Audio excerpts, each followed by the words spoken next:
Hi everybody. We are ready to get started. We've got over 120 people signed in for our event tonight. So that's a wonderful turnout. We're very excited about the conversation we're going to be having, and we're very excited that you are all here to join us as well. A couple of things to note at the very beginning. This is being recorded.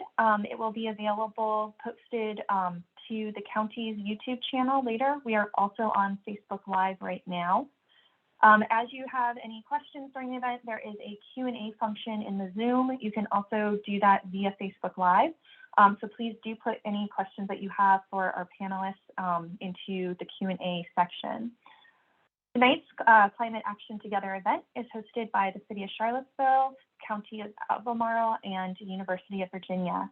I am Susan Elliott, the Climate Protection Program Manager for the City of Charlottesville, and I am joined tonight by Gabe Daly, who is Albemarle County's Climate Protection Program Manager, Serena Guria, who is the Albemarle County Communications Office, Dana Schroeder in the UVA's Office for Sustainability. We are being supported also on this by Albemarle County's wonderful IT office to make sure all of our Zoom functions are running smoothly. And then we have our four panelists who you can see on screen right now, and I will get to their introductions in just a moment. I wanted to first give you a little bit of background about our event for this evening. The city and the county have made commitments to planning for both greenhouse gas emission reductions, as well as developing plans for climate resilience and adaptation. These two pieces go hand in hand within our response to climate change.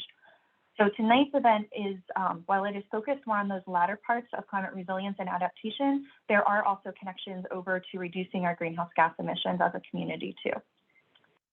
Information is on both the city and the county's websites about our climate efforts. There will be some posts going into the chat for you all with some reference links throughout tonight's event. So please do keep an eye on that so that you can click on those and get more information. We also encourage you to sign up for the news alerts that both the city and the county both have those. That's how we are the easiest way to find out about upcoming events and future opportunities. Tonight's event is focused on climate hazards and the vulnerabilities of those hazards that are projected for our area. We can see in the news that globally climate change is happening, and we can read about the effects that it has on communities and the types of responses and recovery efforts that others are experiencing. While there are good lessons to learn there, those experiences that are elsewhere are not always transferable to what we are going to have here or to the type of community systems and resources that we have available. So for tonight, we're going to focus on the top 3 climate hazards that are expected for our area, and then hear discussion from our 4 panelists from their perspectives and their professional worlds and their different community systems on what are the impacts that our community can experience during these different types of climate events, what types of responses we're able to mount, and what sort of challenges we'll need to meet as the climate change moves forward over time. The top 3 climate hazards for our area, these are also sometimes referred to as climate exposures. What we are expected to see as the top 3 are extreme heat and heat waves, increased intensity of precipitation and flooding, and then changing seasonal patterns.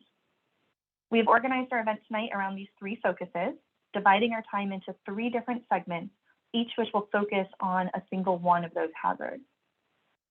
We will provide more detail on each climate hazard and what is projected to occur with those.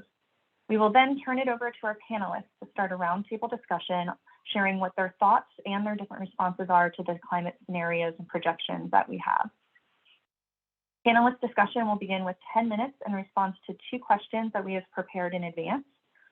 We will then have 15 minutes where Serena and Dana will be bringing in the questions from our audience to add into that discussion and help flesh it out and bring in what your questions and interests are. So as a reminder, if you do have questions, put them in the Q&A section of Zoom or over on Facebook Live. And then at the end of the event, we will have taken a look at all 3 of the different climate hazard scenarios, and we will conclude with some information on next steps and actions from both the city and the county that you can take to continue to be involved in, as our community moves forward on this. If we stay on schedule, we will be concluding at 7 p.m. tonight. And so with that, I will start to introduce what our panelists. In alphabetical order, we've got Kim Biasiolli, who is the Natural Resources Manager for Albemarle County. She came on board in March of 2020. Her work involves a variety of things. A couple of highlights from that is she works with the Stream Health Initiative, the county's Natural Heritage Committee, Biodiversity Action Plan, and serves on the county's climate program team. Prior to joining Albemarle County, Kim worked as a forest conservation specialist for the Virginia Department of Forestry and as a botanist and vegetation ecologist with the Nature Conservancy and the National Park Service. Second on our panel, we have Kaki Dimock, who serves as the Director of Social Services for Albemarle County. She is a lifelong social worker who is dedicated to supporting people who have been marginalized. She's also been over within the city and the county for quite a while, so she's got quite a depth of bench of experience here. And something I didn't know about her, she is a minor league prepper. Third on our panel, we've got Dr. Matthew Meyer, who is an assistant professor of anesthesiology and a critical care physician at the University of Virginia. He is a sustainable health advocate and researcher, is a steering committee member of Virginia Clinicians for Climate Action and co-chair for the UVA Health Sustainability Committee. And then last on our panel, we have Emily Policia, who has worked in public safety for almost 30 years as a firefighter, a paramedic, and is currently serving as the chief officer in an emergency management role for the city. She recently completed a master's program at the Naval Postgraduate School, where her research was focused on early identification of risks and hazards and the development of upstream strategies to mitigate the collective impact on public health and safety. All right, so thank you all very much for being here. I'm very excited about the different intersection of views and perspectives that we're going to have tonight. And moving forward, I will now hand it over to Gabe to kick us off with our first climate hazard scenario. Great, thank you, Susan, and echoing your excitement for the event, for the conversation that we're going to be able to have tonight. So without further ado, to jump into our kind of first scenario, first climate hazard or climate exposure that Susan mentioned, we're going to talk a little bit about extreme heat and heat waves. And I'm going to give just a very brief little bit of information on what we have a sense that we can expect, what the climate models tell us with respect to heat and heat waves, and then we'll open it up to our panelists to respond from their perspectives in the areas that they serve in the community.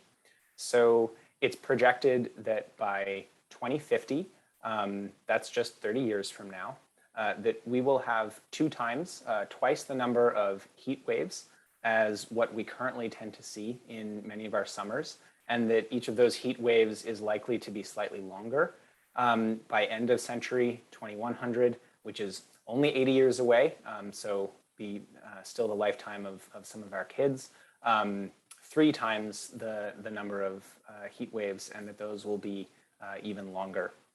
So that to kind of give that concrete, if we saw something like 3 heat waves in a summer, last year or this year, that in 2050 that would look like 7 different heat waves. And 2100, that might look like 14 different heat waves, with the length of those increasing as well. In 2050, we're also expecting to have twice the number of days above 95 degrees Fahrenheit. And it's in the range of 87 and 95 degrees when you start seeing heat advisories from National Weather Service, other government entities, having to do with risks to human health from heat exhaustion and heat-related illness. So looking at increases in this intensity of extreme heat.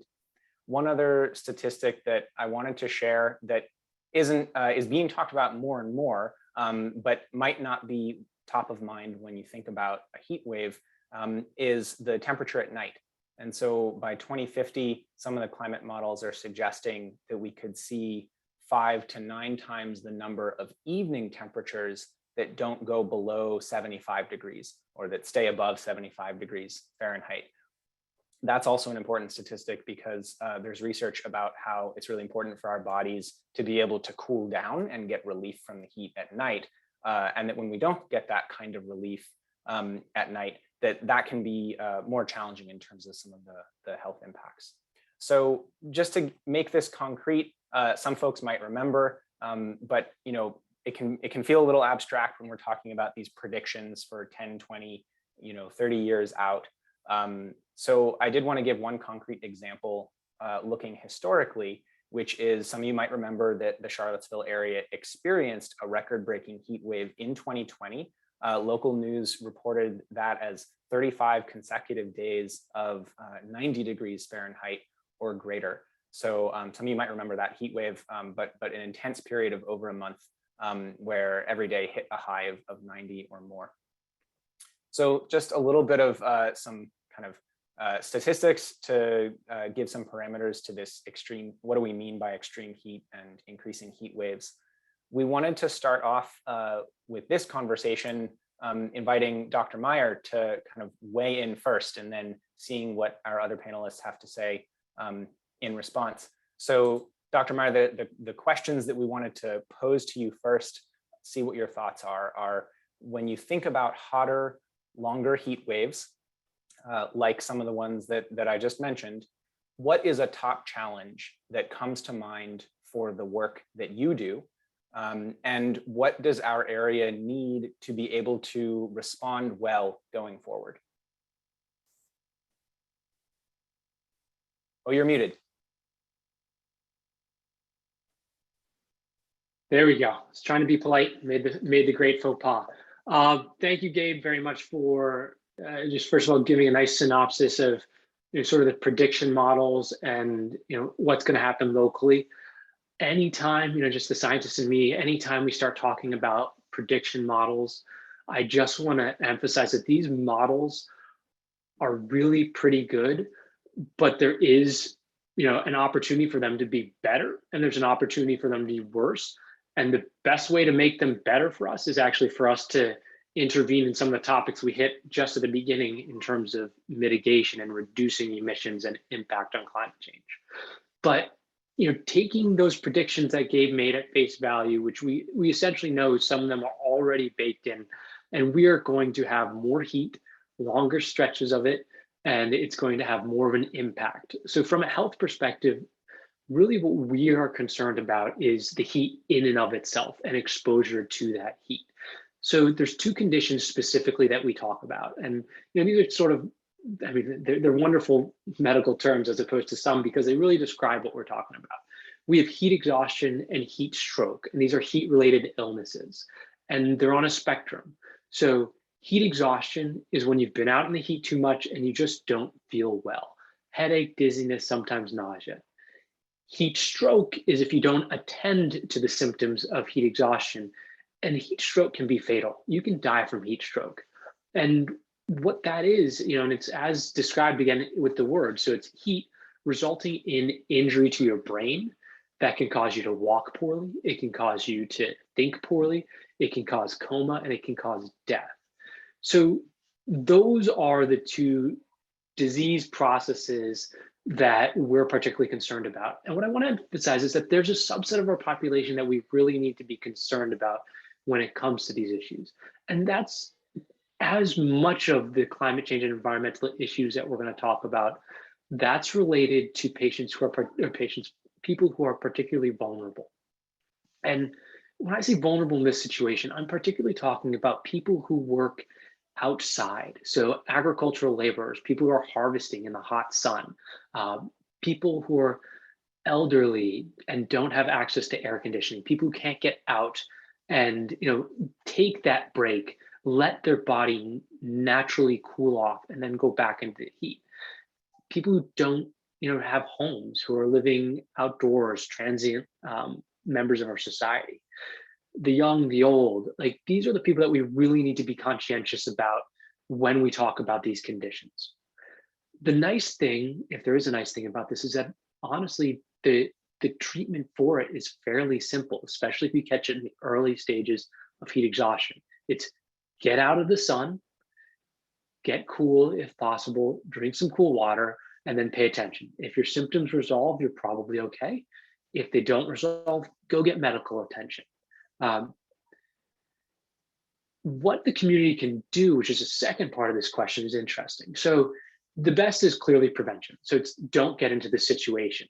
But we know that that's not realistic in many times. And so what we can do is we first of all need to pay attention to the heat index, because these conditions are caused not only by the absolute amount of temperature that there is out there, but they're also caused by the humidity, and that prevents people from losing heat by evaporation and sweat and evaporation. The community should be warned when a heat wave is coming, and we need to make sure that this announcement is put into the correct context, the correct languages, and the correct channels to reach the people who are particularly vulnerable and at risk. We can also reduce the impact. So cooling centers are just the minimum. High-risk individuals, elderly, cognitively impaired, transient population, people working outdoors should be identified before the heat waves.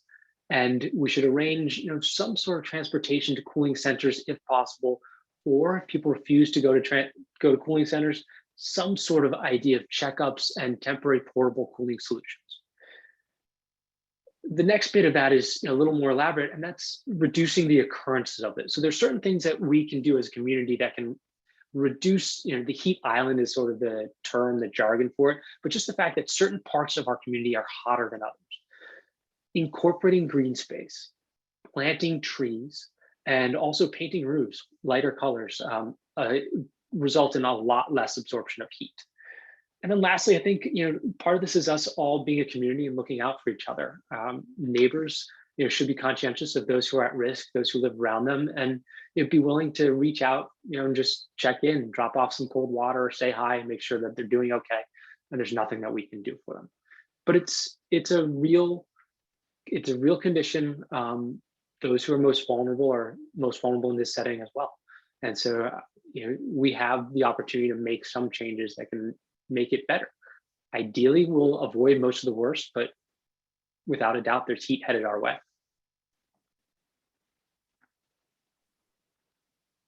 Thank you, Dr. Meyer, for kind of teeing us up there and framing that. I think just open floor to our other panelists to chime in, thoughts of your own that you thought about in advance, ideas coming to mind in response to what Dr. Meyer just said. Floor is yours.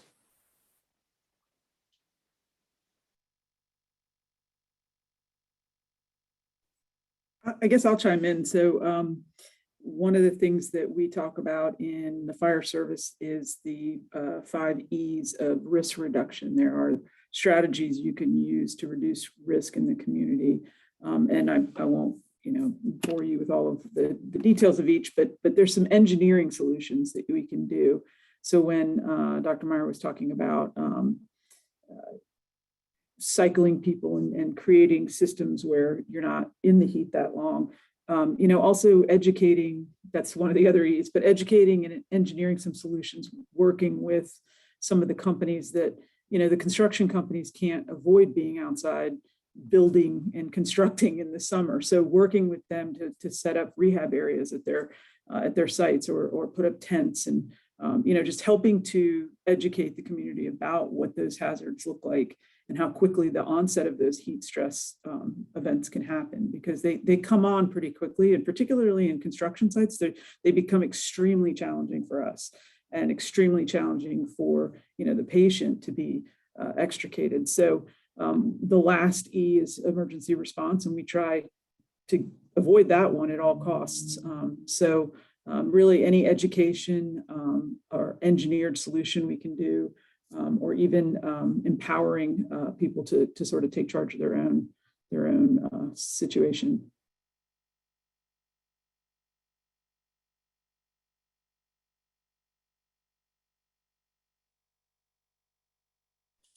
We have a question from the audience from Peter, who asks, what about the effect of heat waves on agricultural plants, livestock, as well as threatened plants and animals in the area? Maybe Kim, you could take a stab at that one. Yeah, there's certainly impacts from heat waves. We can think about some of the smaller streams on our landscape just completely drying out, and the impacts to plants and animals that depend on those streams. they're going to have to move farther to find water. They might have to leave the area altogether. So that's definitely an issue. And then with respect to agriculture, I think that there's definitely issues of just not having enough water for our crops. But also livestock health and productivity is tied to drought and declines when there are heat waves. So yeah, those are certainly issues that are important to consider.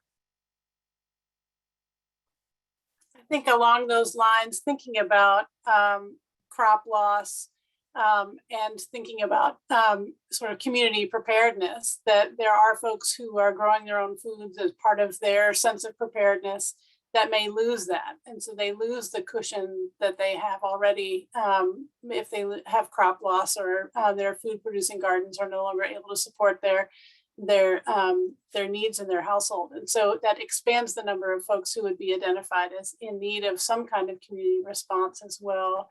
And thinking about what that community response looks like, of sort of helping people prepare, as Emily suggested, and really helping to identify what that looks like. And so a cooling center may be helpful unless there's widespread power outage that comes with this. And so we've recently had an experience of what that looks and feels like. And it was difficult even for emergency responders to identify spots that continued to have power during that extended outage. And so just thinking about the sort of layered and variety of kinds of risks that come with these kind of climate impacts and how that impacts personal preparedness and then also the preparedness of the system responders.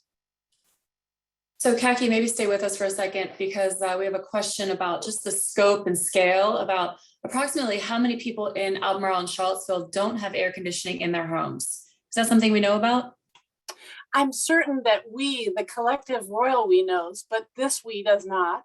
I suspect that it's a lot lower than we think. And so there are lots of folks who are using, their shades and those kinds of things to sort of manage the temperatures in their households.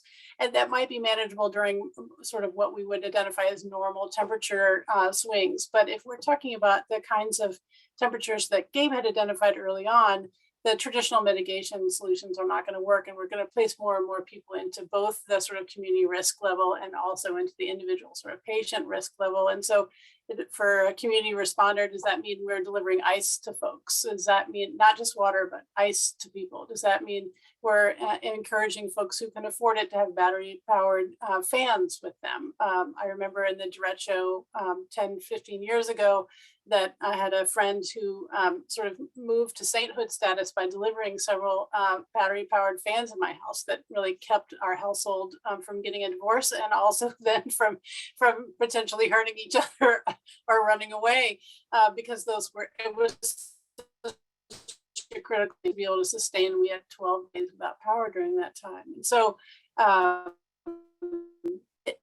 Conditioning and what's the next level up, and that's sort of being able to identify shade, even if it's temporary, as Emily and Matthew were identifying, and also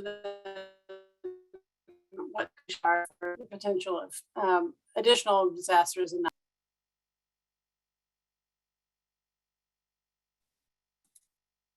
yeah, I think Kaki is. Go ahead, Emily. I was just going to say, I think Kaki's also kind of touched on the fact that increased heat not only has a direct impact on and can cause specific medical injuries, but it also has this indirect impact of raising sort of the emotional temperature in people. And there's a lot of research and studies that show that aggression is increased by those temperatures. And so you see patterns of more civil unrest and more violent crime, even more suicide in some areas that experience those longer stretches of heat. So, not just for the sake of medically keeping folks safe and from a physical health perspective, but from an emotional and mental health perspective as well. It's important to really emphasize the need for that relief from the heat.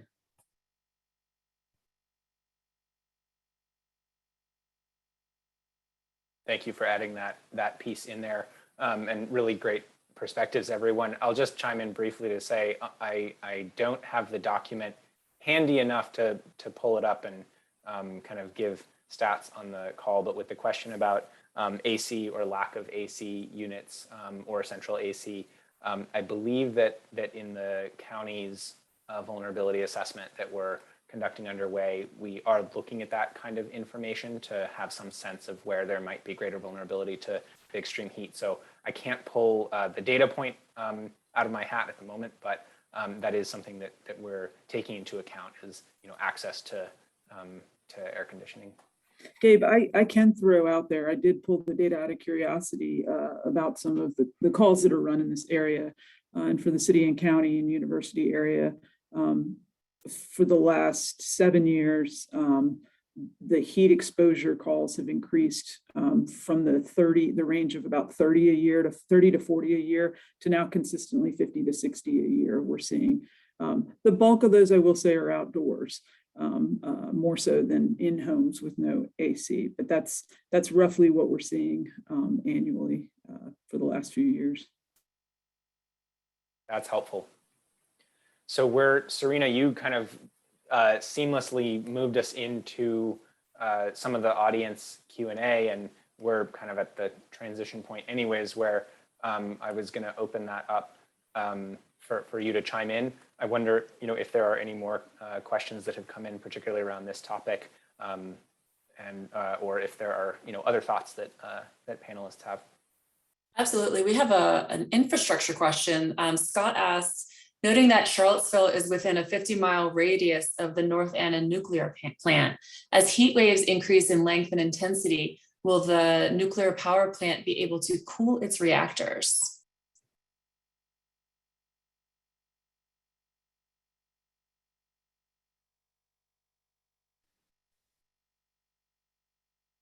That is a really good question that, at least for me, I would want to look into a little bit more. I suspect other folks might feel similarly, but I don't know if there's anyone who has some immediate thoughts on that information. And if we don't have that expertise with us right now, as I wrote in the chat, we will be following up. So we can track that information down and get that back to you. I can just tell you, I don't know their numbers off the top of my head, but I can tell you they monitor that pretty tightly, and they run drills annually on, what would happen, what does that look like. I actually just attended, there's a national new model guidance coming out. What do you do in that first 72-hour response to a nuclear detonation? And I can tell you, it is certainly something that's being considered and thought about nationally in terms of emergency management, both as a result of climate change, but also man-made disasters. But the facility here is, I've been alerted of incidents where their temperatures have fluctuated and it's very minute. They're very proactive about staying on top of that data is what I'm trying to say. I don't know exactly what those numbers are, but that's my impression. And then we have a question from Caetano, who maybe asked us to take a step back here.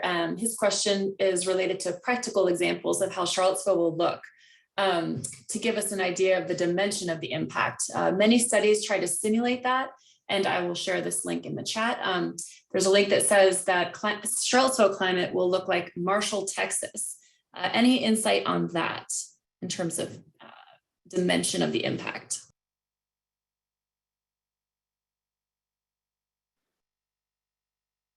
So I personally don't know what Marshall, Texas is exactly like, but that's the expectation is that in the next 30 to 100 years, we're going to see significant changes, and that's going to change a lot about our weather, and it's also going to change the flora and fauna and what we're looking at. So I think, I'm not exactly sure what sort of addressing how to answer this question on the nose, but I think that's possible. I think that's definitely within the realm of possible, and I think looking towards other cities and what they look like and what we're predicted to be is actually a good way for us to advance our thinking in terms of adaptation.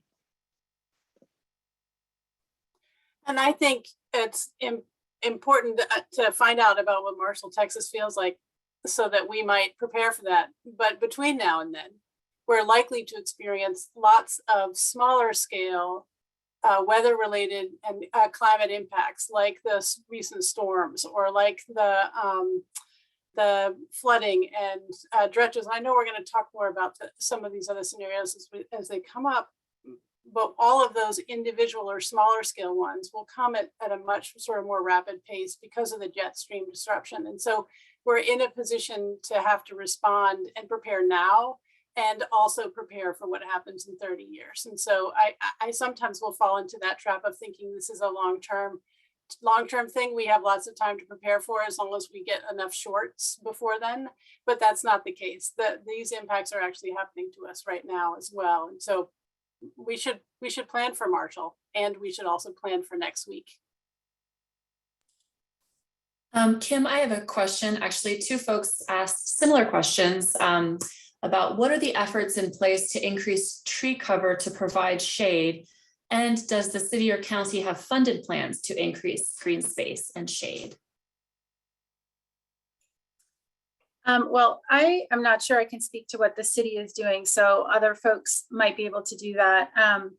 But one of the goals of our natural resources program in the county is to create an urban forestry program.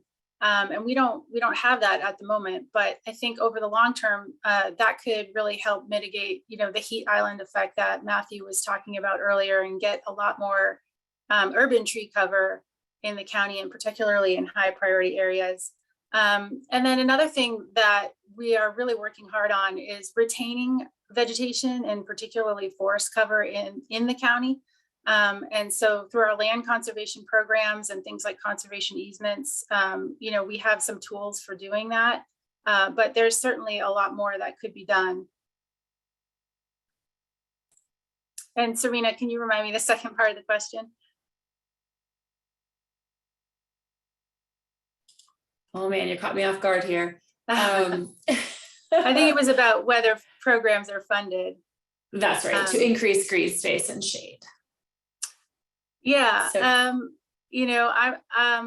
we have some programs like the ones I just mentioned, and working to develop other ones. But I don't know if anyone else on this call can speak to what's happening in the city.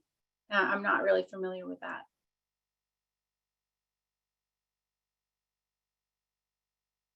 I'm not super familiar with it. It's our urban forester is over in our Parks and Rec department, but I do know there has been a different efforts in terms of looking at what sort of tree canopy can be within the city's right-of-way area.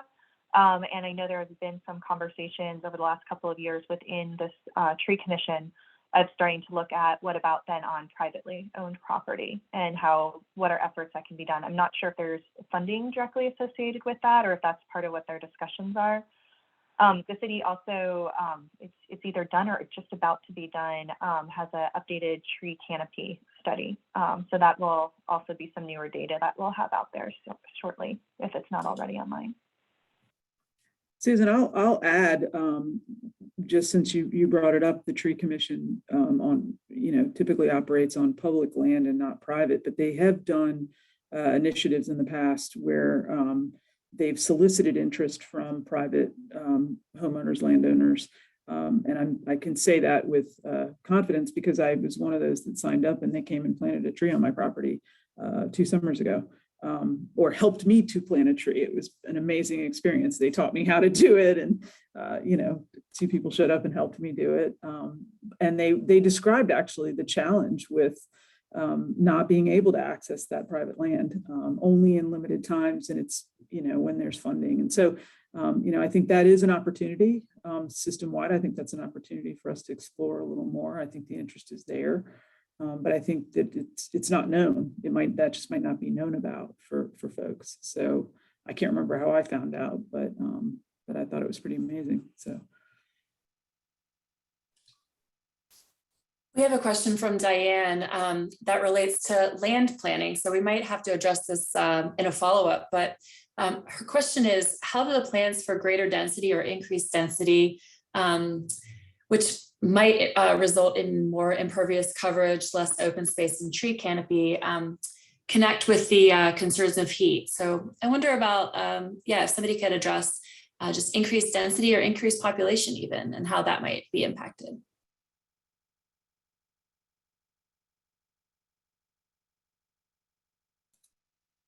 I don't want to dominate this conversation, but I will say this comes up a lot and touches the fire department, because we often get tagged as the reason why there can't be trees or in high density developments to try to pack in some trees around an already big building with limited space left on the lot. Those trees can prevent access for, our aerial ladders, rescue equipment to get to people, and that's really challenging. And so sometimes that is in conflict with the fire code. But I will tell you, there is a solution to that, and it's to try to underground the utilities so that we can actually access, because then it allows there to be more that can be outside, elevated.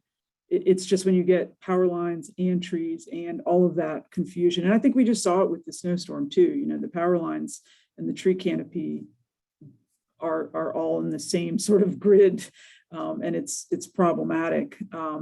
But of course, putting everything underground is insanely expensive. So that requires a commitment by developers, a commitment by planners to encourage that and incentivize that. One of those other E's in my 5 E's is economic incentives. And so trying to economically incentivize the developers to do that is something, that a strategy we can employ for sure.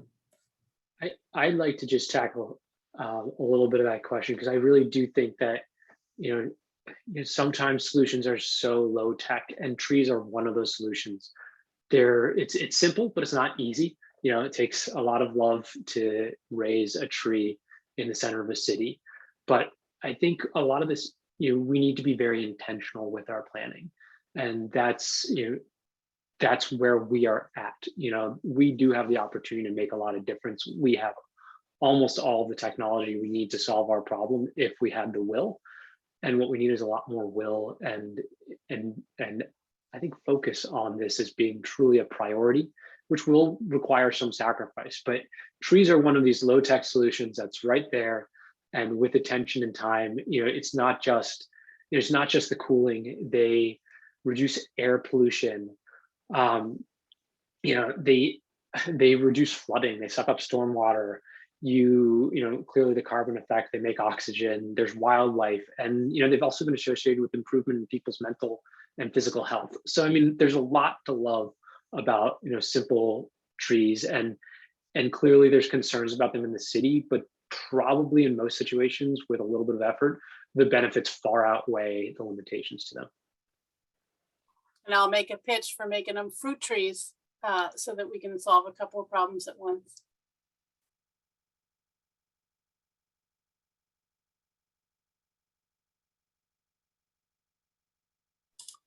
We have another question. Oh, go ahead.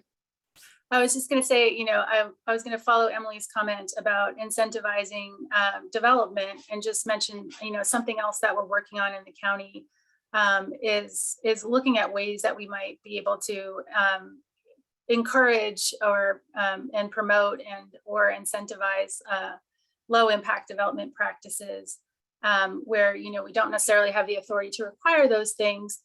But also, doing a code and ordinance review to see if there are areas of our ordinances that are, inadvertently inhibiting developers from employing those kind of low impact practices that would really benefit climate.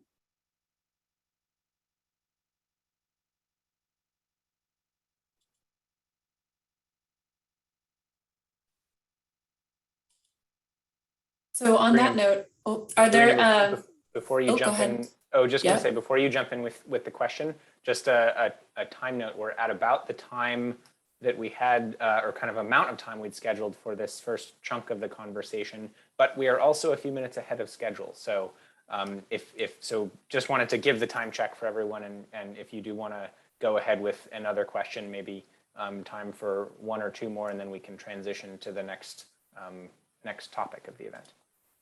That sounds great. And like I said, we are capturing all these questions and we will try to address them the best we can directly following this event.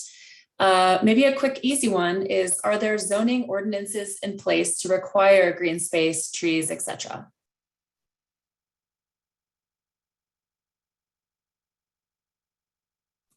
Well, at least in the city, the zoning rewrite is kicking off and underway now. So it's a very timely time to ask that question. I don't have an answer, but I would say now's the time to raise that and pay attention to that process. And this is clearly a very engaged audience that can offer some amazing suggestions. So I would just encourage more participation at those meetings. And I would share that there are some things in the city code currently requiring some street trees. And I'm not super familiar, so I can't give you the specifics on it. But I have heard that there are some challenges with how that ends up playing through with development over the years. So if people are interested in that topic and the city's zoning rewrite, it's probably worth looking into getting a little bit more information about that as well, to help inform what the rewrite ends up including. Kim, I think I saw you unmuting as well. Yeah, I'll just add that I know there are some things in the county's code as well. I'm not as familiar with them as other folks in our planning department, so I could follow up with more information on that. But we are also in conjunction with the update to the comprehensive plan, doing a zoning rewrite as well. But one thing with respect to green space in the county, and I believe in the city as well, we do require stream buffers associated with development. And so that's one area for sure that I can say is already in the code and will remain there. So Gabe, I think we can transition, but I would like to point out to everyone, and I see a few people have noticed it, that you can see the questions and you can share your answers and comments alongside those questions or upvote those questions. So feel free to interact with that Q&A module. Gabe, back to you. Thanks, Serena. I'm going to hand it over to Susan to launch into our next topic, next climate exposure of the evening, increased precipitation. Thank you. So the second hazard that we're looking at tonight is extreme precipitation and flooding. And so just as a note, when the projection models are looking at precipitation, which is the amount of water that ends up coming out of the sky, they do not specify specifically rainfall or snowfall with that.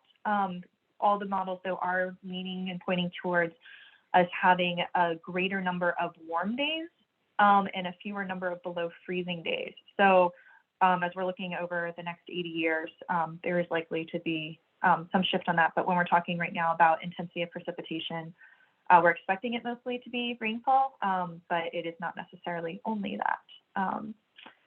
So the projection models are saying, and with projection models, you can also say whether you think it's going to be a high greenhouse gas emission scenario or low one.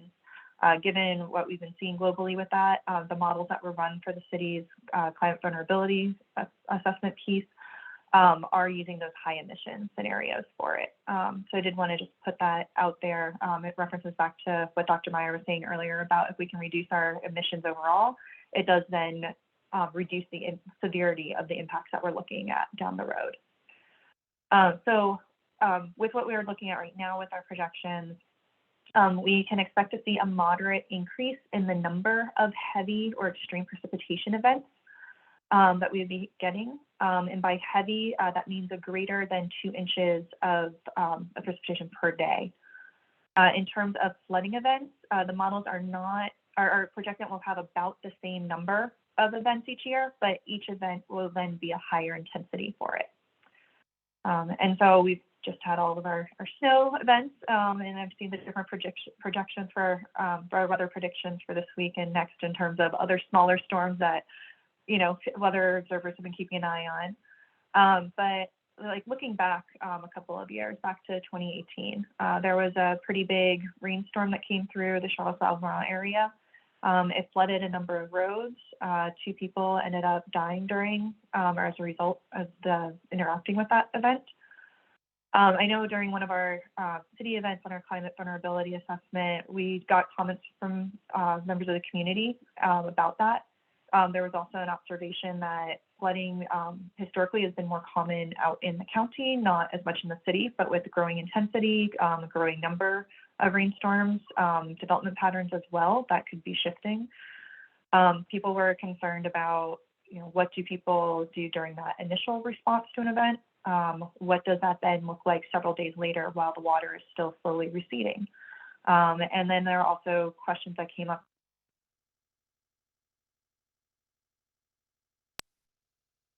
Susan, we lost your audio.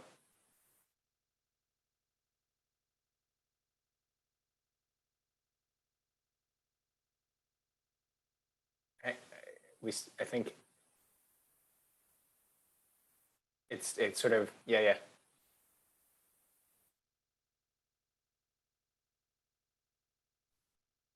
Sorry, you guys, I had dialed in via phone and for some reason that just totally cut out, and Zoom does not tell you that. It just lets you rattle on thinking that you're still talking to people. You're back. So you just finished, where we left off was you were mentioning you had mentioned the flooding event that was pretty intense from 2018. And then you talked about how historically the county has had some more flooding than the city, but there's possibility for that to be changing given the predictions. So continue from there if you can. Yeah, sorry about that. That was a couple of minutes there, I feel like. That shifting of patterns of where flooding can be, as well as we're looking at future development patterns. There were questions from community members about the immediate health effects, the longer term ones over several days after flooding. Additionally, there were questions about then what happens in terms of the building structures, flooding, what in terms of repairs on those, in terms of longer term health impacts. A lot of questions we had, and I think a lot of it goes back to that recent memory of people with 2018 and really seeing that intensity of the rainfall, the intensity of the flooding events that came. And so for starting off the discussion for this section, we're going to turn to Emily on this piece of it. But looking ahead, as we're looking at these climate projection models of increasingly intense precipitation, increasingly intense flooding when we have flooding events, what is a top challenge that comes to mind for you from your perspective and your work in the community? And what are areas that we need to start making some changes, or what sort of challenges would we be looking at going forward to really be able to meet these growing pieces that we're seeing? Thanks, Susan. So my perspective is public safety. And, if you think about public safety sort of broadly as a network of first responders trained to mitigate whatever that flavor of emergency is, you call and we come out, right? The first challenge for us is always, and Kaki touched on this a little bit, but our first challenge is always ensuring that it's safe for us to get there, that there's some safe response, a safe way to respond to the emergency. And one of the things about a lot of these climate change impacts or climate change related calls or incidents are they're pretty, whatever impacts the community is impacting us as well. So for us, we have the same access challenge that Dominion Power had last week or 2 weeks ago when they, had trouble getting their bucket trucks where they needed to get them because of trees down. We also have trouble getting there, and it means taking more time to have to cut trees up and, do the things to get access and to do that safely. So our first challenge is always that, how do we go out and do our jobs in the community in a safe manner? So I would say that's probably continues to be a top challenge, and just gets more complicated as we see more flooding. You know, we recently, the city fire, we recently got a boat and trained a lot of people on swiftwater rescue. And you think, you know, well, we just have that one river. How much does it really flood? But the reality is there is an increase in calls, so it having a wider, more people trained in some of those specialties. That's what it's, from a response standpoint, it's requiring us to expand some of those skill capabilities and some of those types of equipment that we carry. I did, like I said, I did pull the calls, or I reached out to our partners at the 911 center and asked them to query some of the calls since back to 2015 out of curiosity. And I will say flooding, 2018 was a little bit of an outlier of a year. We had a lot more flooding incidents that year than we did any other year in the last 7 years. But back in 2015, 16, and even 17, our numbers were single digit flooding events each year. And we're consistently up in the, you know, almost double that now. So we are seeing an impact we are seeing more flooding, and we are responding to more flooding. And the same things for us that apply to the community, which is it's, you know, can we safely get there without getting stuck in the water ourselves? So I think from a preparedness standpoint, you know, what can we do? What can the community do? It's trying to prevent there from being an incident in the first place. So it's the same message that, I hate to sound like a broken record, but it really is that same message that we're giving when there's any kind of inclement weather, any kind of extreme condition, it's stay home. It's if you can stay where you are. And I know that's not possible for the people that are essential doing businesses and services for this community, but if it's at all possible for you to stay where you are, please do. And be prepared to take care of yourself and to be self-reliant for up to 72 hours. It's extremely challenging for us when we run calls in that first 24-hour window for things that are completely avoidable. You know, the kayaker that decided it was, you know, now's the time to go hit that river because it's an extreme rush to hit it when it's the highest it's been or something, you know, like those are that we always get those calls for people that want to go get on the river when it's at an extreme high, and then their boat, you know, often they're not there, it's the boat has been swept away, but that's just one example of the kind of things that we tend to deal with. So I think our challenge is similar to what the community faces. It's just you have to think about like the fact that we're the ones that are supposed to be able to get to you, and if we can't, that's a pretty horrible feeling for everybody.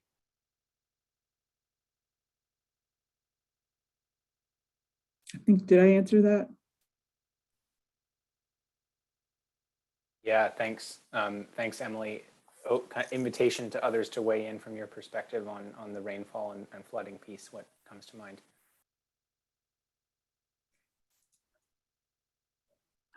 I'm happy to add, this is not so much a response to Emily's, but just, you know, thinking about the impact of these major flood events from the natural resources perspective. I just, you know, think it's important for us to consider, you know, the impacts of this large volume of stormwater that is moving across our landscape. And because of the development and the impervious surfaces we have, you know, that large volume of water is often moving at just a really high velocity as well. And that's picking up all of these pollutants that it encounters along the way. So, you know, things like oil and grease from parking lots and driveways, and bacteria and nutrients from pet waste, and failing septic systems, pesticides from our lawns and gardens, and sediment, of course, from exposed and disturbed soils. So all of those pollutants are, you know, really just flowing across the landscape and being deposited into the nearest waterway. So that's, one of the biggest issues with flooding with respect to natural resources. And, there's a lot of things that we can do as local government, in trying to develop programs and policies that support green infrastructure on our landscape and better stormwater management, minimizing impervious surfaces, and installing practices like constructed wetlands and permeable pavers. But I think, as individuals too, it's important for all of us to think about our personal responsibility with respect to things like pet waste and maintaining our septic systems, and a lot of simple solutions that we can employ on our own properties as well. So yeah, there's some connections there, obviously, to human health and our drinking water and our ability to recreate in our waterways as well. And Kim, I'm going to just jump on that last little bit that you said, because, the drinking water is something that I think we don't necessarily think about. And honestly, I haven't thought about until recently, but our wells, which we typically perceive to be pristine water coming from the groundwater, the volume of water that's flowing through can actually contaminate wells. And all that very appetizing stuff that Kim mentioned that gets washed out of the pavement and into our waterways can also end up in our drinking wells. So we're talking, again, heavy metals, fuels, bacteria, stuff that will over time or rather quickly make you pretty sick. So, this is just something that, there's definitely reports out there of, essentially like, consistent illnesses being attributed to increased flooding and groundwater contamination. So that's something that I think we're going to have to pay attention to in the not too distant future. We're talking, next summer, years, not long. And if I may, I wanted to pick up on something that Emily and Kim talked about in terms of personal responsibility, and thinking about how we educate, inform, and empower the public to think about sheltering in place for that 72 to 96 hour period and what that really requires. So in terms of having a stash of safe drinking water so you're not relying on your well necessarily, particularly in that situation, and what it means to have food, flashlights, and what it means to prepare yourself for those things, or even chargers. I was amazed in the people who could afford solar chargers or other kind of battery chargers who didn't have them in their homes because they're so used to having these things available. And so just shifting the conversation around how do you stay safe in your spot, whatever that is, for that period of time. And then how do we as local government or other sources support folks who cannot afford to have 3 days of those kinds of rations on hand or those kinds of supplies to be able to provide them to people who need them.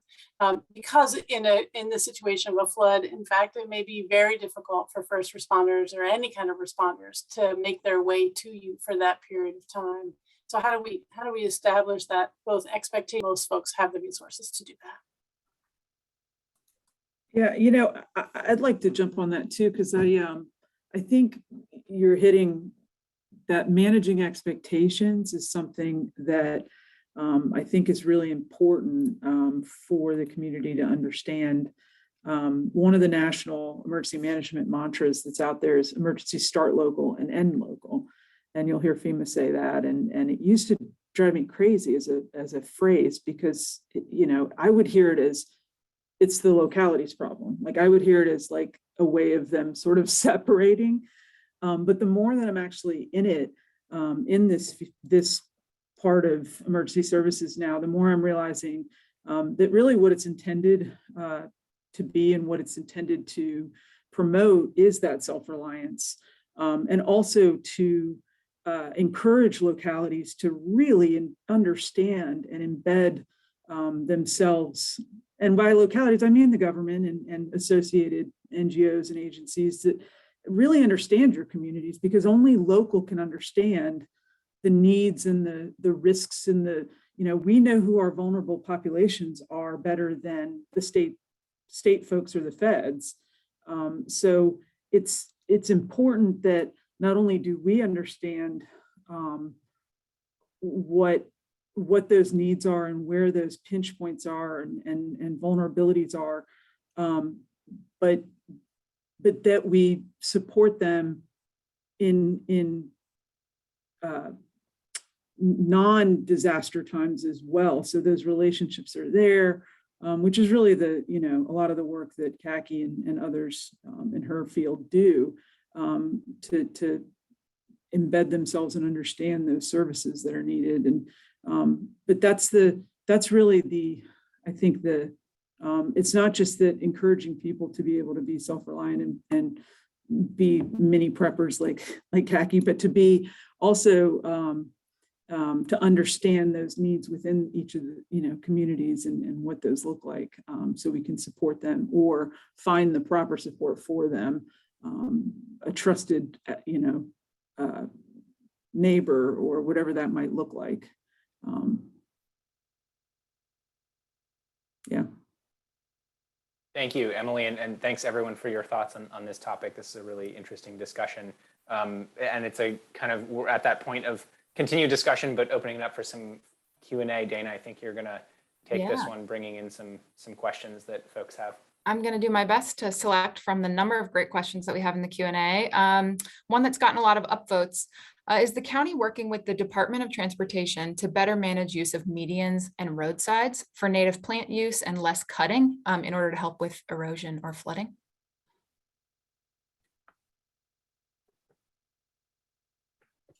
That's a great question, and I'm not aware of any efforts like that happening in the county.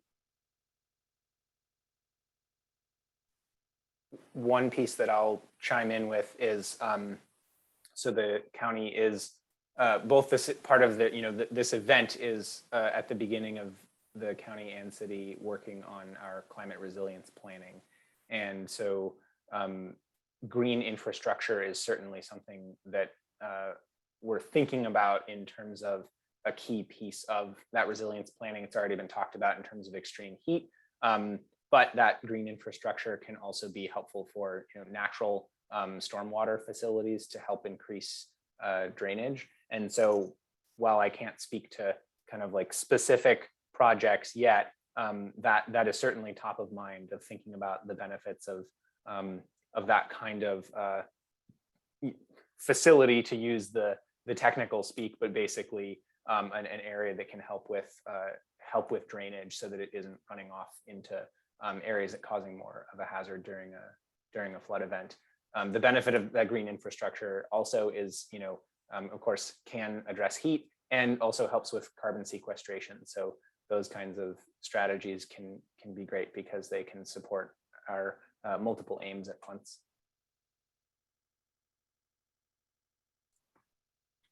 Great. Let me try to ask a question that's been Frankenstein from a lot of questions that we've had in the Q&A here. Can some of you talk about what mechanisms we have, like policies, incentives, regulations, or even zoning? What are mechanisms that the city and county are looking at to protect specifically residents, homes, but also other buildings from flooding? What can we really do to protect those who might be vulnerable to the future flooding that we might expect?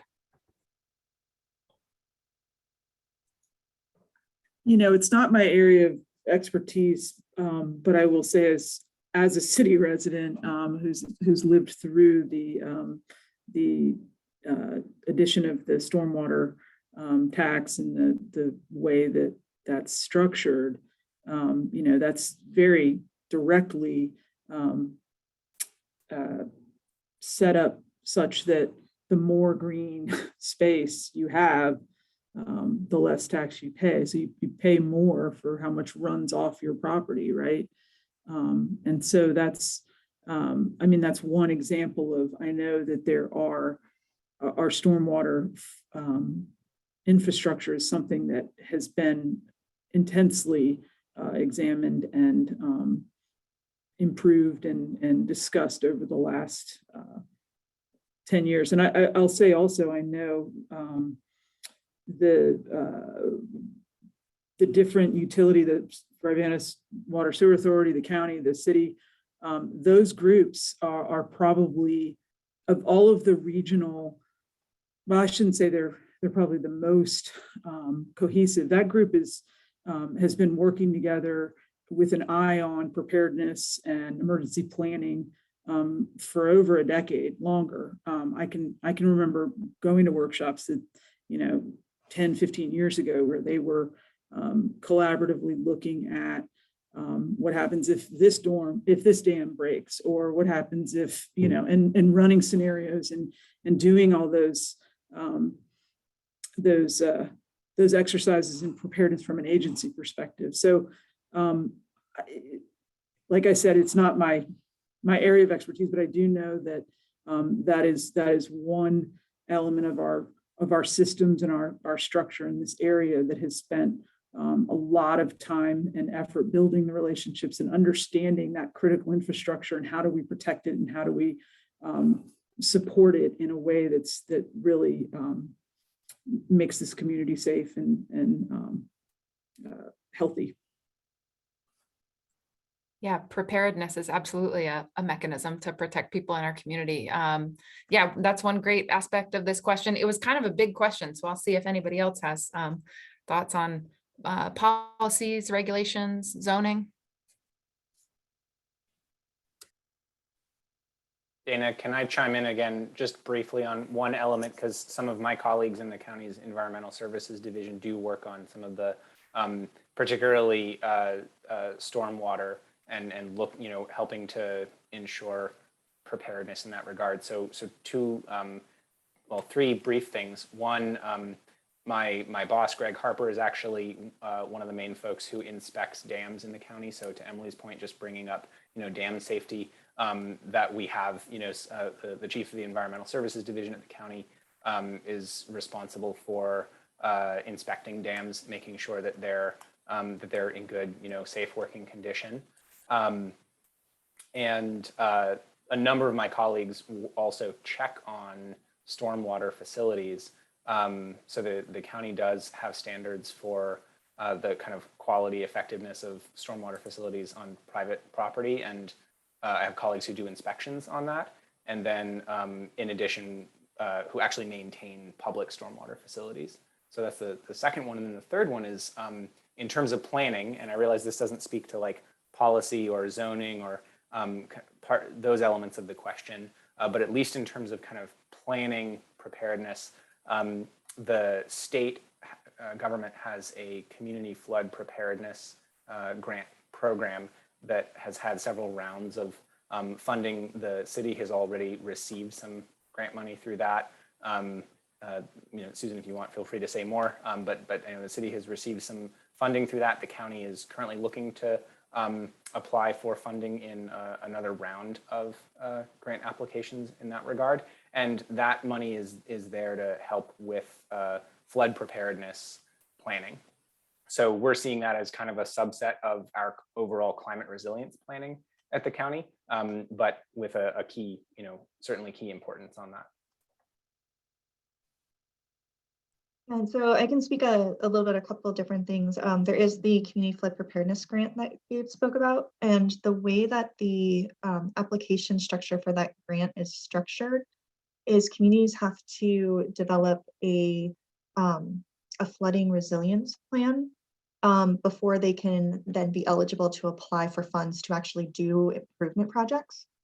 So it is kind of a nice tiered structure of making sure that you've got your resilience plan piece in place before you're just kind of rolling out there doing different projects. One of the other pieces for the grant funding is on capacity building. So being able to bring in additional like kind of consulting help, things like that, to help communities then develop that resilience plan for flooding specifically. I do believe a lot of the focus within those grant pieces is looked at the stormwater infrastructure type of flooding pieces, like understanding where floodplains are, things like that. Some of the things that have been talked about on here about, just education for folks in terms of like, what do you do when you see flooding? How do you know when you're at risk, or what the risky behaviors aren't? And so I think there are some complementary pieces that may end up coming up in our climate resilience and adaptation planning that are parallel strategies in response to different flooding and intense precipitation events. Additionally, I did want to reference, there is a group of Rivanna Stormwater Education Partnership, and the city's stormwater utility fee, a portion of that does go to help with that, and our water resource protection program is part of that partnership group. They have on their website, and I'll say it again, the Rivanna Stormwater Education Partnership. If you Google that, you can pull it up. They have a section about how you can help, and also resources that includes information about local ordinances and things like that. So it is broader than just the city. It's the Rivanna watershed, but that is another resource folks can look at. I'll hand it over. I think I might have seen some expressions of people who wanted to chime in. I'm not sure.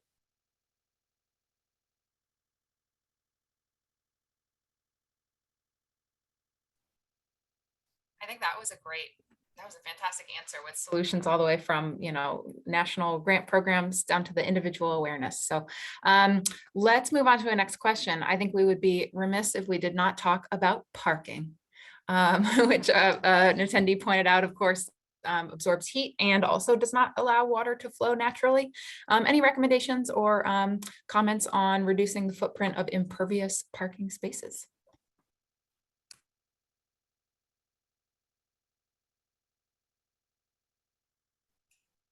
Well, I could just make a quick comment that is something that is related to what I mentioned earlier and thinking about low impact development and different practices that we can encourage for new development that is coming in.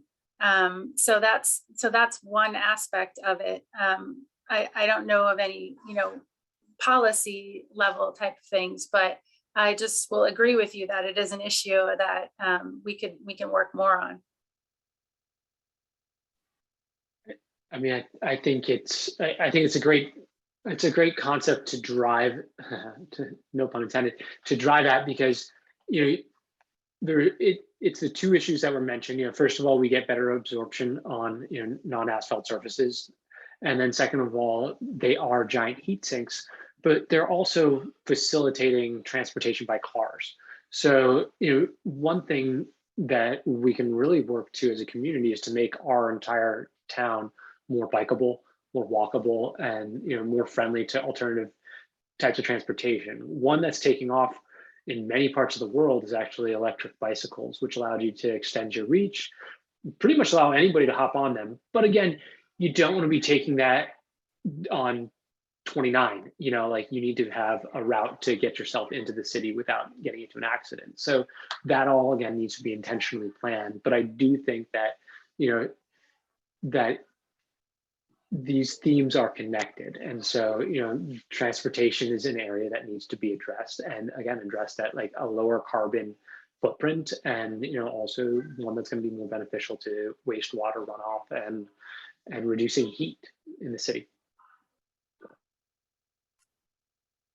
Love a win-win solution. Yep. Dana, time for maybe one more question. Sure. This one was interesting to me. Somebody asked about what's currently being done to capture rainwater and store for periods of drought, but also what opportunities do we have to increase that practice in the future?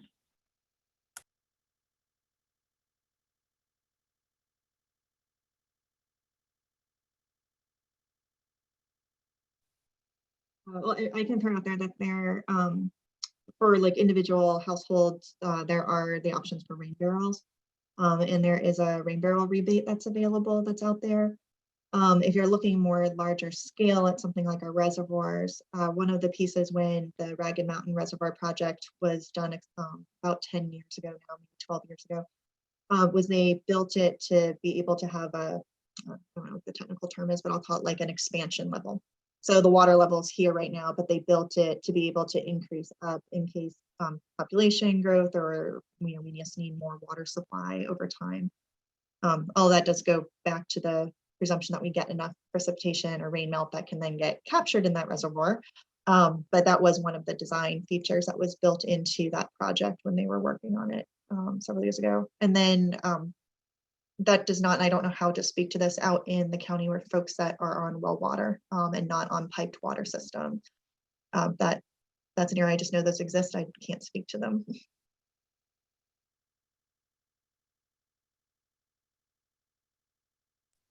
Well, those two examples of initiatives that you shared, Susan, were great. I think with that, we will close our Q&A section on increased precipitation and go back to either Gabe or Susan to kick off our last scenario. Thank you so much, Dana. Thanks, everyone. So back to me to introduce our third topic, which is a topic that kind of has a few elements to it. So we're the third kind of general category that we're looking at is, you could say, seasonal change broadly. So of course, within seasonal change, heat waves might be one of those, but this zooms out a little bit and looks at a number of interlocking factors. So when we think about seasonal change, it could be earlier than usual or later than usual frosts, early warming and kind of blooms in the spring than we're used to, warmer winters, muggier conditions that can allow pest populations to persist. And so, sometimes it can be, we hear, okay, early or late frost, early warming and blooms in the spring, no big deal. But those can have impacts, particularly on local flora and fauna, especially if there's like kind of a warm winter, you have February and March are really warm, trees start to flower out, and then maybe you have a late freeze or late, snowstorm that can significantly impact the seasonal cycle of trees and their growth and pollination. So a few elements that we're looking at expecting in terms of seasonal change, that low temperatures at night are getting warmer. Also harkens back to what we said earlier with respect to some of those hot nights during heat waves. So that means needing air conditioning more often, perhaps less heating, and then perhaps fewer frost and freezing days. We could be seeing more mild winters, if you can believe it. But, of course, these are predictions. But we do expect to see changes in the growing season where the growing season could shift or become unpredictable. And again, that can relate to some of the early or late frosts, early warming type scenarios. And so just thinking about something that Kaki mentioned a little while ago in terms of, there's both our agriculture in the area, in the county, and then there's also the backyard gardens, the kind of urban gardens that folks in the community are using for food security. So, folks growing their own food, like Kaki mentioned, that's one kind of potential ripple effect that we might see when we think about a changing or less predictable growing season. There's also, thinking about concerns with drought that's also related to heat. I did see a question come in asking about drought. So, that's a concern that we're thinking about with respect to vegetation, drying soils from warmer temperatures. There's also some concerns around different forms of pests, both those that can affect people and also those that can affect plant life. So in Virginia, mosquito season has been growing. It's grown by about 20 days or so over the last couple of decades. And we're expecting that by 2050, that mosquito season would grow by another 25 to 30 days. There's also some expectations around the kind of increasing range of tick populations during warmer months. And then there's also some increasing risk of different pests and disease that can affect trees. And particularly as you see warmer winters, those pests don't die off or shrink in population as much as one might expect, which can exacerbate the effects they have. So this seasonal change category has a number of different potential ripple effects that can affect people, can affect livestock and wildlife, and can affect plant life as well. So Kim, we wanted to start with you for responding to this question. And so again, I'll pose, it's pretty much the same two questions, but we wanted to start with your perspective on this topic. So when you think about broad seasonal changes and some of the ripple effects that those can have, what is a top challenge that comes to mind or that you've already started observing given your area of work? And then what does our area need to be able to respond well going forward, or what are some things that we can do to help mitigate some of the adverse impacts of these changes? Yeah, Gabe, so you mentioned a lot of the issues, and you know, when I think about these changing seasonal patterns, one of the first things that comes to mind for me is that all of the plants and animals that exist here rely on these climatic signals or these cues for their life cycle events. So that's, you know, how they know when to bloom or when to migrate. So, you know, because so many species in the natural world are interdependent and really rely on each other, when the timing for one of these events is off, it's going to, you know, have negative impacts on other species as well. So, you know, for example, when you have a flower that's blooming earlier in the season because it's warmer, it might be blooming before its insect pollinator has emerged. And so it's not going to be pollinated, and it's not going to be able to reproduce. And then, you know, like you mentioned, outside of our natural systems, you can think about how that timing has an effect on agriculture and our local food systems, and even our gardens. So almost exactly like what you mentioned, Gabe, a few years ago, we had what they call a false spring. And our January or February and March were really, really warm, and all of the apple trees in our orchards around us started to bloom. And then when we had that late freeze in April, all those blooms dropped, and essentially the apple growers lost all of their early harvest. So, you know, huge economic impacts associated with that. And those negative impacts that we might see for our native plants and for agriculture also kind of open a window or an opportunity for invasive species and pests that to take advantage of. And so you alluded to this as well, but you know, when we have these warmer winters, invasive species and particularly invasive insect pests have a lot more opportunity to reproduce and to continue to spread across the landscape throughout the winter. Whereas if we had a colder winter, they really would die back and be easier to control.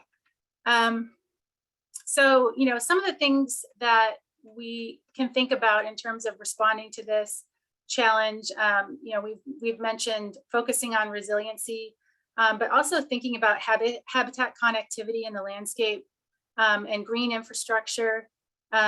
Things like land conservation programs can really help, and developing other planning tools and policies to really protect our landscape and maintain vegetation and forest cover. And then, you know, as individuals, we can also help with building that landscape resiliency by controlling invasive species and, you know, keeping an eye out for those insect pests and reporting them when we see them. Planting native species and creating habitat in our yards can have a really big impact. And then, you know, when we are planting, thinking about diversity and which species are going to be suitable, not only now, but, you know, moving forward into the future as our climate is changing. Thanks, Kim. That's really great. And on that last note that you mentioned, something that has always stuck with me about something that one of our colleagues, rep at the county, says, who's an expert in native plants, is that you know, even if you own a condo or rent an apartment and have a small balcony, you know, it makes a meaningful difference if you have a planter out on that balcony with native plant species. So that's something that is that's something that you can do even if you don't have a lot of space or a big yard. Those are all really great points. Also, you mentioned, you know, a little bit with the pests and kind of invasive species. Maybe I want to see if Dr. Meyer wants to weigh in, because I saw that there was this question around, you know, some of the human effects with respect to allergies, diseases coming from some of the pests that can affect us. Dr. Meyer, do you want to jump in next on that? Yeah, absolutely. So So climate change and the biodiversity crisis, which are coming up and sort of go hand in hand with this question, are going to be extraordinarily challenging for human health.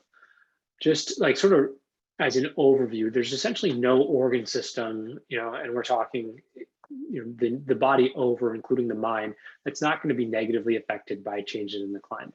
Humans are incredibly adaptable species, but it takes a little bit of time. And so this is all going to come relatively quickly when we think about ecological time periods. So, again, the best issue for here is avoidance, if possible, and stopping the emissions, stopping the progression. But we know that we've already bit off some of this. We're already invested. The die's been cast in some regards. The choice is ours as to how bad it gets. In regards to health, so I'm going to start predominantly talking about the vector-borne diseases, which is a fancy name for all those pests, the ticks, the fleas, the mosquitoes that carry diseases with them. And so Kim really did a nice job of discussing, how the change in weather is going to make them more prevalent and allow them to spread. Not that long ago, Lyme disease was really isolated to a few counties in Connecticut. And now you find it absolutely, almost everywhere on the East Coast. Lyme disease is available or is gettable. I mean, my God, last February, I was out in the woods and I had ticks on me. I mean, it's like unbelievable how these insects are persisting through, a period of time when there should have been cold, hard frosts and they should either be dead or, like hidden, trembling under a stump somewhere. But, these were out and got on me. And so just, so it's a real problem, I guess, and it's a real problem right now. The diseases that we're going to see, just to put some names out there, they're ones that you hear in the news. These are new conditions. So outside of Lyme disease, Rocky Mountain spotted fever, West Nile virus, Eastern equine encephalitis, which is known as EEE. And there's a handful of other ones, mosquito and tick-borne viruses. I think particularly interesting for the Charlottesville area is alpha-gal, the allergy that's communicated through the Lone Star tick. That was, I think Dr. Platts Mills was the infectious disease doctor who initially characterized it and wrote it up. So it's sort of a Charlottesville original. I hadn't heard about it until I moved here a few years ago, and now I can't tell you. I know so many people who have this, and if you aren't familiar with it, it essentially creates what I would call an anaphylactoid. So sort of like your severe allergic reaction to meats. And you don't know that you got it because these ticks are so small, they don't have to be on you that long. And then you're eating a hamburger and all of a sudden you can't breathe. I mean, it's terrifying. And so that's one of these diseases that's out there. And these other ones, some of them have been relatively benign and some of them are really fatal. And some of them have this mixed picture of you don't know what you're going to get.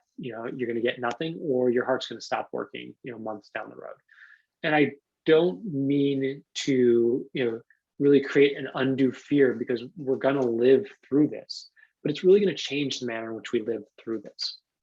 And to put some numbers and a little bit of a finer point on this, in 2004 to 2006, the 3-year average of mosquito-borne diseases, and these are the ones that are reported, mosquito and tick-borne diseases that are reported to the Virginia Department of Health and the CDC, was about between 400 and 500. The 3-year average between 2016 and 2018, which is the last that I could get data for, was over 2,000. So that's a 5-fold increase in just over a decade.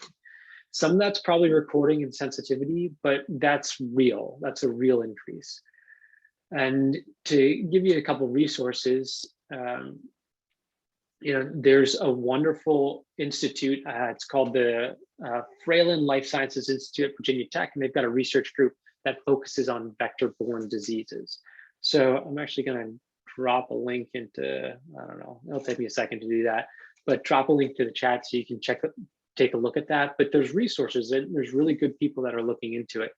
But it's real, they're here, they're not friendly, and it just, from a clinical perspective, it really broadens what we've got to think about when someone comes in with relatively routine symptoms. there's a lot more that's out there. Can I just make a quick Great comment points. on that? Yeah, please. Emily, go Because ahead. we're really fortunate that we do have docs in this area that know about these and have identified and are able to recognize these signs and symptoms. And as Dr. Meyer said, Dr. Platts-Mills that I think was the one that discovered alpha-gal. It was interesting to me a few years ago. I realized that we had multiple guys at the fire department that had alpha-gal, had been diagnosed. And the more I thought about it, the more it made sense that, you know, a lot of these guys are hunters and are in the woods hunting. And so I assume that's where they got it. I haven't had, you know, conversations and tried to get at the root cause. But when you think about some of these cascading effects of some of these climate change, really the thing to me that, you know, we're in the response world in public safety. We deal with the immediacy of whatever the crisis is. But what we're seeing now is these compounding effects of, and that these downstream things that may be a result of something that was triggered by something climate change related. And you know, to carry that alpha-gal scenario a little further, if that is your source of protein and you know, lower income workforce that relies on hunting every year to be, and then to eat red meat, and you can't anymore, that's an impact, right? And so these are these sort of indirect impacts to an already vulnerable or potentially already vulnerable strained system or strained group. And I that's the piece that's kind of hard to wrap your arms around. And I think that's what makes the conversation around climate change a little bit squishy for people, because it isn't so point your finger to this, then that, then that, then that. Or you're just seeing that, the end result. And so tracing it back up is where it gets difficult. So. I think that's a wonderful point. And it also reminded me that I wanted to just bring up a couple thoughts as to how you can reduce this. And you know, I think Kim mentioned some of them, but you know, from a personal behavior standpoint, you know, wearing long sleeves and pants in the woods, again, you know, we just talked about how hot it's going to be, but keep in mind, we're also talking about a lot of trees when you're in the woods, and the temperature can be between 10 to 15 degrees cooler when you're sitting inside of the woods. So long sleeves, pants, bug spray with DEET, you know, like the real stuff, you know, in order to keep these bugs off of you. And then taking showers and doing tick checks, you know, like come inside, take a quick shower, you know, mechanically wash this stuff off. And then it's been one of the most interesting parts of my life as a parent here in you know, Virginia, has been doing tick checks for like, I don't know, 10 to 11 months out of the year. You know, we're constantly sort of looking at it because, you know, I don't think we should stop being outdoors. I think that's the wrong response to this. I think we just need to, you know, modify some of the risks and change our behaviors a little bit. Really great points.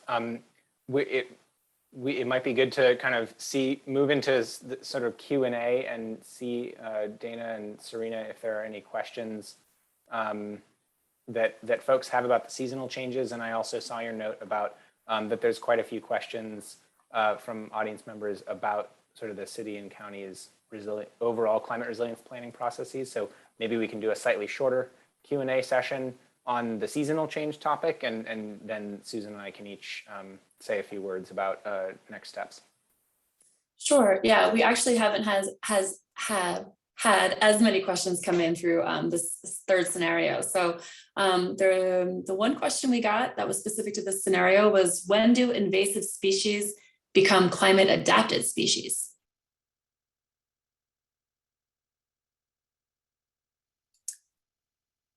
I'm not familiar with the term climate adapted species, but you know, in general, invasive species are a lot of the invasive species we have. You know, each one is unique. Some just target one tree species, and others are more generalists. But in general, the ones that are able to really rapidly spread across our landscape are ones that are adaptable to a variety of different conditions. And so, you know, I think that they it also, there's a lot of variables. It may depend also on the, how quickly its life cycle is, because something that has a shorter life cycle is going to adapt much more quickly. So I don't know if that answers the question, but. Thanks. And yeah, I think we can shift over, because we have had a lot of questions and interest about what the city and county are planning and now and into the future, with some specific questions and concerns about what models you're looking at. So are there models for neighborhood readiness and resilience? Some folks have concerns about acknowledging the differences between the rural and the city challenges, and like long-term and short-term. So what can we do at home, but then what can the city and county do to support our communities? And that is broad, and I'm going to kick that over to Susan and Gabe. Well, I can try to jump in and start the response with it.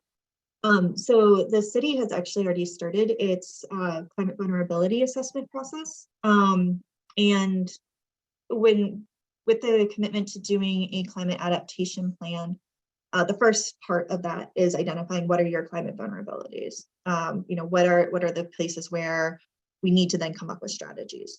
The second piece is then going to be doing those strategies. And so I think that the part of the question asking like what models, what sort of strategies or resources or other communities are we looking to replicate, that's all going to be part of that second piece on after we've got the vulnerabilities piece nailed down. And so on our city website, if you go to charlottesville.gov/climate plan, that's where we've got all the information about our different planning efforts. If you scroll down a bit, there's a tabbed box. The right tab of that is about our vulnerability assessment. And so there's a step process there where we are. This event is not a specific thing on that timeline. It's a running in parallel to complement what we have. But we will be doing a survey coming up, and then also some community workshops as well. All of that will then lead to putting together what the report is of identifying what the community vulnerabilities are. And that's one of the things I think is notable about it, is that it is looking for input both from like the folks that we have on this call today who have that professional experience in it, but it is also looking for those experiences from our community members. We do end up hearing different anecdotal stories, which for me, it's usually someone was at a meeting and they heard this thing and then later they're telling me about it. Like one of the things during the heat waves was the Dominion map was showing that some of our neighborhood areas were fully back up and running. And people were like, yeah, no, we don't got power. That's not happening. And there was some sort of a disconnect there in terms of people either knowing that how to contact Dominion about it or believing that that was going to be an effective time to do. But there are these little pieces that we end up hearing after the fact. And sometimes, I mean, that was, I think, about almost like a year after the fact was when that story got to me. And so there are things that as we're looking at where do we have these vulnerabilities, as we're looking at these hazards and these projections, for you all as community members, what flags is that raising? What are the things where you're seeing that we need to start filling some gaps? And so that's the climate vulnerability assessment process, which we are aiming to have done by early to mid summer. And the way that we've structured each part of the process is more like get that input, then put something out there for people to review and add comment on. If we are doing something in a live virtual event, we do then try to also have as much as we can a sort of online, not live version so that people can watch a recording and still provide input that gets brought into that report. I think I maybe answered all the pieces. Gabe, do you want to speak to the county's upcoming parts? Sure. Yeah, thanks, Susan. So the county is also embarking on climate resilience planning to complement our climate action plan. And I saw Serena dropped our page in the chat. We don't yet have information specifically on our resilience planning process on our website yet. That's forthcoming, but you can definitely sign up for the county's newsletter segment on climate news if you're interested in staying plugged in. We'll of course make announcements as events and opportunities to engage become available. But broadly speaking, what we're looking to do, so currently for the last few months we've been working with a consultant who's been helping us do kind of like a big data quantitative vulnerability assessment, looking at the county overall, looking at many of the issues that we've talked about this evening. So, heat, rainfall, flooding, seasonal changes, pests. For the county, we've also looked a little bit at drought and wildfire.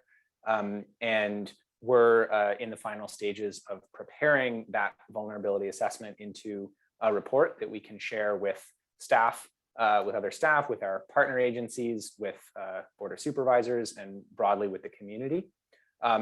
That vulnerability assessment, we're going to have, kind of the full detailed technical report. But in addition to that, we're working on creating a shorter executive summary with a lot of attention to kind of accessible language. So folks don't necessarily need to, be scientists or have PhDs to understand what we're talking about. We really want it to be accessible for community members. And then beyond that, we'll also have some information on our website, kind of like a single web page about what the vulnerability assessment says. So even shorter than the executive summary, kind of distilling some of the key points of this piece. And then following that, in part inspired by kind of conversations, comparing notes between Susan and myself, we also want to make sure that we create space for some qualitative data collection with our vulnerability assessment. So we have this quantitative bit, which is really great, but isn't necessarily going to capture everything.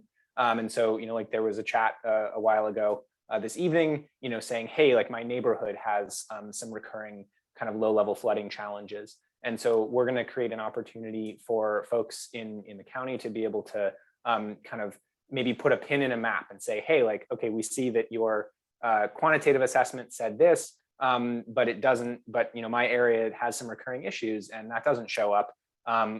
There'll be an opportunity to kind of like drop a pin, for example, with respect to flooding. And the purpose of this, similarly with the city, is to be able to identify kind of particular areas or hot spots or wet spots, so to speak, where we can do some targeted outreach to folks in the county. So that then moves into kind of, once we're done with our vulnerability assessment, then we'll be moving into some community engagement and staff and partner engagement around identifying strategies for building resilience in the county as well. And we're interested in feedback from everyone who's interested in the community. And we also want to make sure to kind of specifically include folks who might be showing up as in areas that are maybe more likely to be exposed or more vulnerable, perhaps. And so wanting to engage in some focus groups around engagement in that regard. So that's a little bit of kind of the map over the next 6 to 9 months for what the county will be doing in terms of resilience planning. And then of course, after doing community engagement, then hoping to kind of roll things up into a plan, a document that can help inform planning and programs that local government offers. I'll also add that we're kind of, as we engage in this effort, we're also mindful of the intersections with our climate action plan and looking for ways where resilience strategies and mitigation strategies can overlap or intersect, prioritizing some of those ones that do both for us. So that's certainly something that we're excited about, and excited to continue engaging the community on this topic. I'm going to hop on that last part. I think there really is a lot of strength in being able to see what are the strategies that aim at both reducing the amount of greenhouse gas emissions that then end up helping us overall have less of the climate impacts that we're going to be facing, and seeing where those parallels are. One thing, if I can maybe throw a question out overall to the panel, one of the things that came up in some of the earlier climate vulnerability first pieces that the city had with community members was starting to look at the topic of transportation. And there's obviously things like if a road is flooded out, you have that break in that transportation piece.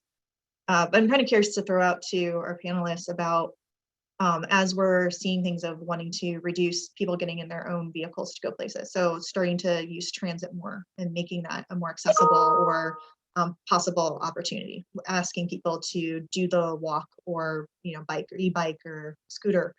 If we're looking at commuters coming in and the idea of park once and then transition to another mode to get around.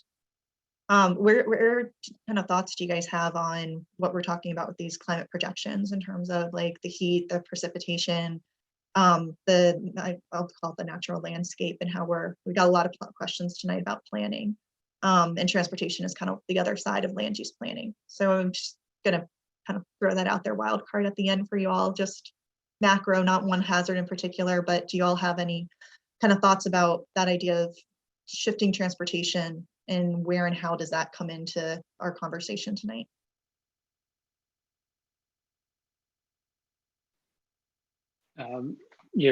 Behind construction and building, transportation is probably the largest emitter of carbon emissions. I think it's also probably, I know I work at the hospital, and a lot of the primary complaints about working in hospitals, people have to park far away.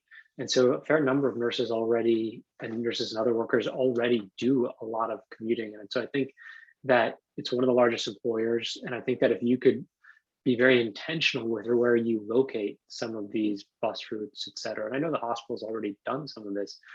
You might be able to move a lot of people and get them off of cars with that thought. I think transportation is so key. I mean, the second bit of it is that it's very personal. And, I've lived in cities, and sometimes if the public transportation doesn't run on your schedule, and again, I got funky hours as a doctor, then I'm taking my car and I don't have a choice. And it's not just doctors who have this problem. There's plenty of people who work late hours, work a late shift. And, if the train's only running every 30 minutes, they're not hopping on it. So I think I love the idea. I just think that in order for it to work well, it's all in the execution of it. I also just sort of tangentially in the big picture thought of this,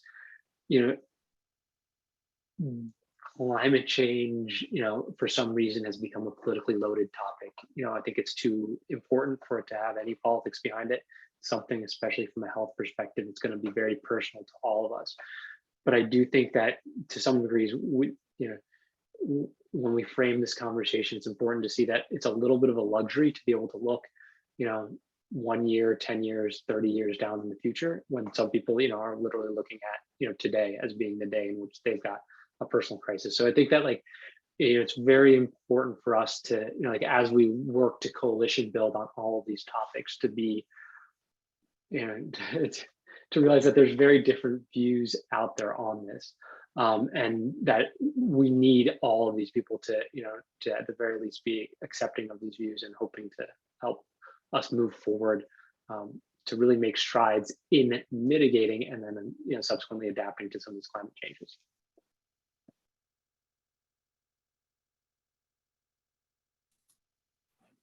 I don't have a transportation specific comment, but I did want to I feel like I'd be remiss if I didn't put a plug in for some emergency preparedness. And I know that was a question earlier.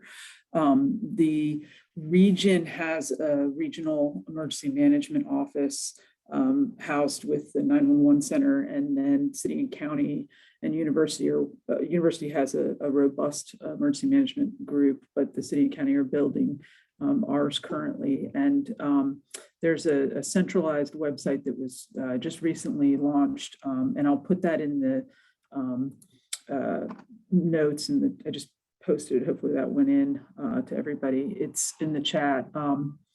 If you go to that, you can sign up for code red to receive emergency messaging when there are storms. You can also, we will keep that up with whatever the current event, whatever situation we're in, with tips and information, how to make kits, things you can do to be more prepared. So I would just point people there. The other thing I wanted to just plug kind of shamelessly, we have an amazing deputy chief who does community risk reduction, and he built a neighborhood risk assessment for the city of Charlottesville that has each of the neighborhood, the 19 neighborhoods, profiles for each of them built out that you can, and I'm going to put that link in there as well. And it's a storybook on an ArcGIS platform. So you can actually sit and look at the breakdown for your particular neighborhood and study what those risks are. And it has some preparedness focus for each of those neighborhoods. So if a neighborhood has a high cardiac arrest indicator in that neighborhood, then hands-only CPR classes are something that we are trying to engage that neighborhood to consider. And so it's a very targeted, specific, customized for each neighborhood type of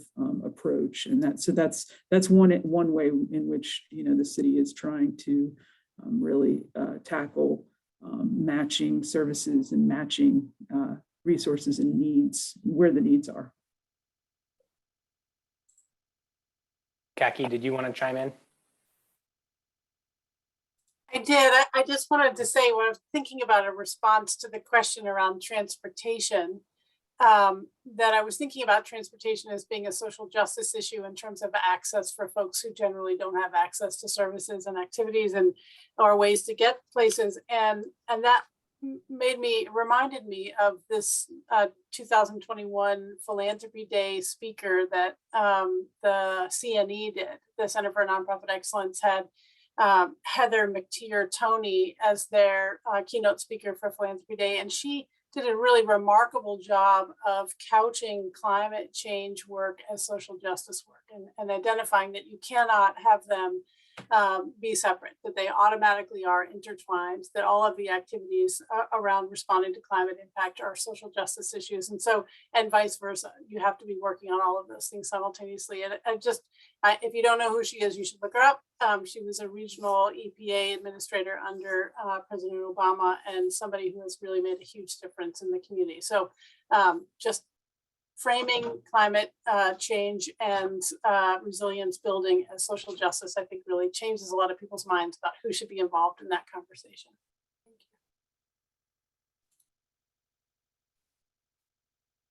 Thank you, Kaki. Kim, any final thoughts for the evening from your end?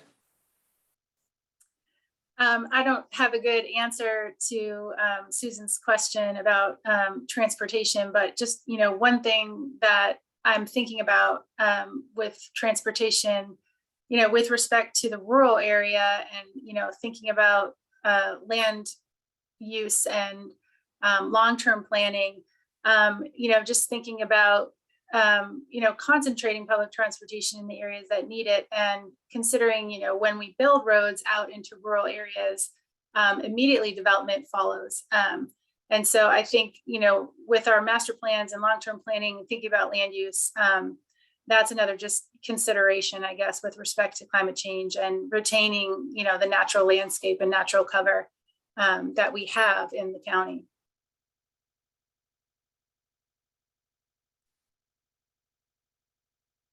Cool. Well, Susan, go ahead. I was going to say, I think that brings us to our last couple of minutes before our official wrap-up time. I wanted to again thank our panelists. It's been very interesting listening to you all tonight and hearing your different perspectives, the background, the different examples and the resources that you shared. I'm very thankful that you all were able to join us tonight and are so well versed on the different things that you were able to share. And we also, I know I saw a bunch of things in our chat of different people expressing their appreciation as well for the conversation tonight. For all of our attendees, please look out for a follow-up email from us next week. It will include some resources, the recording link, etc. will all be in that. Additionally, you know, we did mention before, but both the city and the county have action news alerts that you can sign up for. We strongly encourage you to do that. That's when we'll be announcing upcoming engagement opportunities, different events that we'll have, as well as we're rolling out different resources or results and publications related to this effort. All of those pieces will be getting notified through those different channels. And then the city will be having some updates coming out as soon as next week. And then both of our organizations have things planned for the spring and into the summer. So please do that. Please keep in touch with us. It really is a valuable experience to be able to have such an engaged community who's looking at these issues and wanting to be involved in contributing to what our future here looks like. With that, if anyone else has any closing words, otherwise we can bid everybody a good evening. Just echoing the thank you to all of our panelists and co-organizers and everyone, all of the attendees for participating. Thank you all so much for hosting this.